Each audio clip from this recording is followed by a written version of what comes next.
Vitamin A is actually hard for vegans to get because it's not that available. You say, what about beta-carotene? Well, the conversion rate to beta-carotene into retinol, which is the active, isn't that great, 23 to 47% conversion rate. But 9% of the people don't really convert at all very well.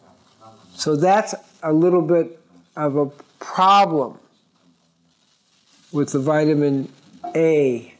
The vitamin A is needed for a whole lot of functions. One of the most important functions is the lining of the intestines, where you get the IgA, which is a whole protective, immune protective system. So that's one piece that's really important. Obviously, it's good for your skin, it's good for different things, but it is, as they say, a little problem. Not everybody is able to convert the beta-carotene, or most people don't convert the beta-carotene very well. There aren't a lot of great solutions for that. And now more research is coming out that shows, which is really pretty interesting, the retinol seems to dissolve the beta amyloid, which is associated with Alzheimer's disease. It seems to dissolve those accumulations in the brain. That starts to get very interesting in terms of the importance of the vitamin A. What to do?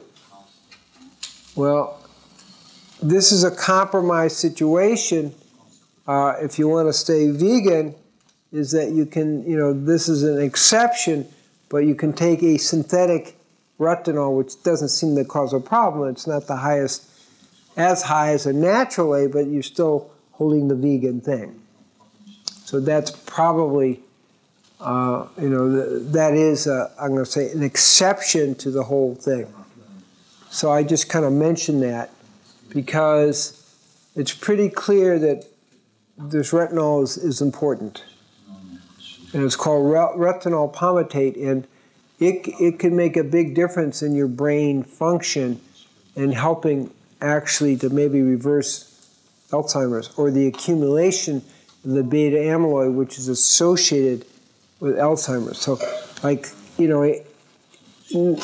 it's not a totally perfect world. That's what we're looking at. And we kind of have to make those things. So kind of hold on the questions for a second. We have to kind of make our choices. Okay. And for me, taking a little bit of the synthetic A is a better choice for the world and for the animal world and the whole picture than eating an animal-based A or eating shark liver A and D or whatever, or polar bear A and D or whatever. So those are choices we make, but we do really need A, and they all work synergistically, so that's why I'm saying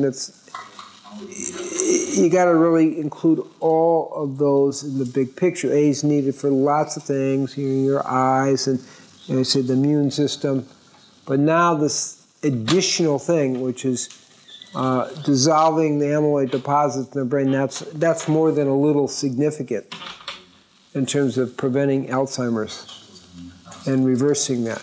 So I kind of throw that out there to consider how much do we need? It varies.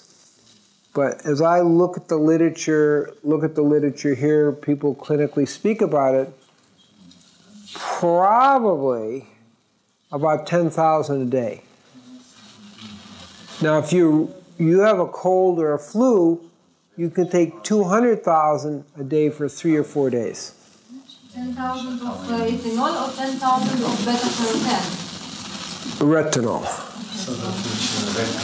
And up to 200,000 of the retinol for 3 days. It's a very powerful immune stimulator.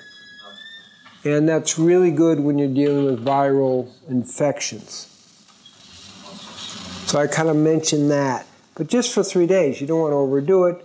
You can do safely, according to some literature, 25,000 a day for an extended period. I feel safer at around 10,000.